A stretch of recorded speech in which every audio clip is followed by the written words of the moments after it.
So while I was inside the prison, I learned that prison isn't as crazy or insane as it really is. Matter of fact, it was like a big old detention. One massive room, almost like this, and you had 4 sections closed off for housing areas. Along the side of each wall, you had TVs, and you had rooms in each room that had TVs as well. In fact, let me read you this passage real quick. It was one massive room with bunks and lockers for all the inmates. There were 136 inmates living in this room, sometimes less because inmates would transfer to other prisons or go home.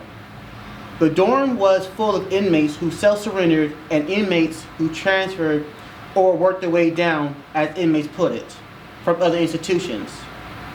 The dorm was divided by the walkways and an area we call the freeway into different living sections. Each section had 4 living quarters, each having 2 lockers, a twin-size bunk bed, and a desk. Surrounding the living sections were 4 televisions which were mounted at the highest point of the walls.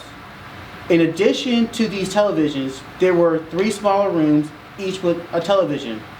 The televisions were controlled by inmates, usually the ones who were in the room first, or the inmate who was there, who had the highest, who's there the longest.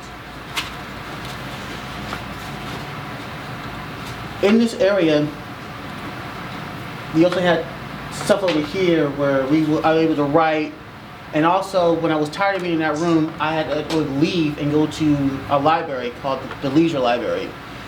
Basically, it was set up like little, you had 5 little desks, and I just sat there, put my headphones on, and just wrote. And I wrote a journal that eventually became Subprime Felon.